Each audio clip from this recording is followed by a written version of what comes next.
రాయలసీమను రతనాల సీమగా చేసే బాధ్యత తనది అన్నారు ఏపీ సీఎం చంద్రబాబు. కుప్పం నియోజకవర్గంలో పర్యటించిన ఆయన పరమసముద్రం వద్ద కృష్ణమ్మకు జలహారతి ఇచ్చారు. అనంతరం ఏర్పాటు చేసిన బహిరంగ సభలో వైసీపీపై ఫైర్ అయ్యారు చంద్రబాబు. గేట్లతో సెట్టింగులు వేసి నీళ్లు కూడా బయటికి తీసుకొచ్చి గతంలో నాటకాలు ఆడారని విమర్శించారు. కానీ తమ సర్కార్ అసాధ్యాలను సుసాధ్యం చేస్తుందని, ఇది ఎన్డీఏ సర్కార్ గొప్పతనమన్నారు. కుప్పం నియోజకవర్గానికి నీళ్లు వచ్చేసరికి వైసీపీ నేతలు జీర్ణించుకోలేకపోతున్నారని, అందుకే వారు విష ప్రచారం మొదలుపెట్టారని విమర్శించారు. ఇప్పుడు కుప్పానికి నీళ్లొచ్చాయని, వచ్చే ఏడాది హైంద్రనీవా ద్వారా చిత్తూరుకు నీళ్లిచ్చే బాధ్యత తనది అన్నారు. ఇక ప్రజల ఆనందం చూస్తూ ఉంటే కుప్పంకు 2 ఏళ్ల ముందే కృష్ణా పుష్కరాలు వచ్చాయన్న ఆనందం కలుగుతుందన్నారు చంద్రబాబు. మిగులు జలాలు రాయలసీమకు తరలించాలని ఎన్టీఆర్ సంకల్పించారని, ఆ దిశగా తాము పనిచేస్తున్నట్లు చెప్పారు. ప్రతి చెరువుకు నీళ్లిచ్చే బాధ్యత తనదన్నారు. జలాశయాల్లో నీటి నిల్వ ఎంత ముఖ్యమో భూమినే జలాశయంగా తయారు చేసుకోవడం కూడా అంతే ముఖ్యమన్నారు. ఒక యజ్ఞం ద్వారా అభివృద్ధి కోసం ముందుకెళ్తున్నామని, దానిని భగ్నం చేసేందుకు వైసీపీ అన్ని విధాలుగా ప్రయత్నిస్తుందంటూ విమర్శించారు.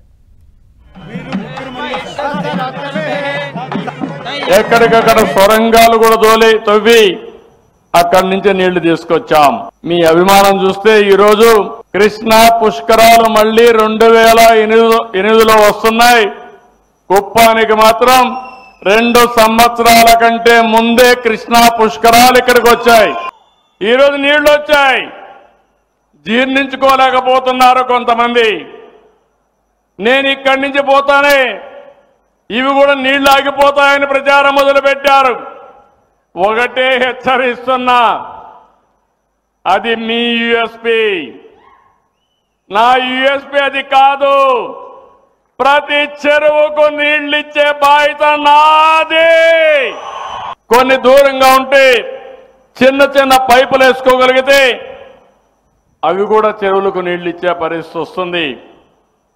నేను చాలాసార్లు చెప్పాను, నీటి విలువ తెలిసిన పార్టీ తెలుగుదేశం పార్టీ, నీటి విలువ తెలిసిన పార్టీ ఎన్డీఏ.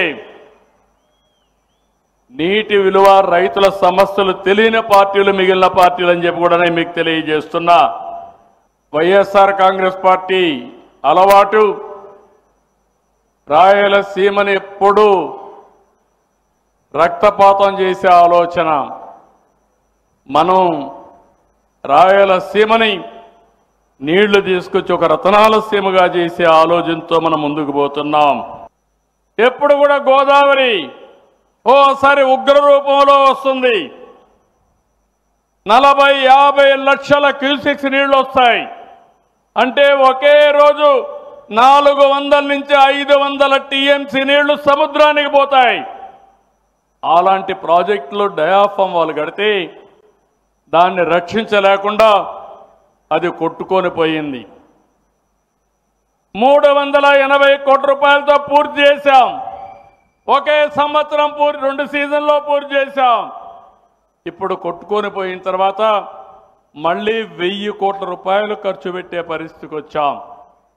కాలయాపన, ప్రయోజనాలు కూడా రాకుండా పోవడం, మళ్ళీ ఆ ప్రాజెక్ట్ని పూర్తి చేసే పరిస్థితికి వచ్చాం.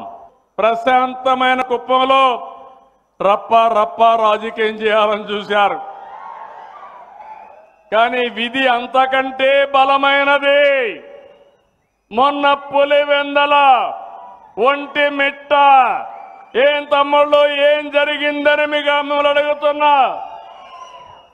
అక్కడ చూశారు వీళ్ళు రప్ప రాజకీయం అక్కడ చూశారు.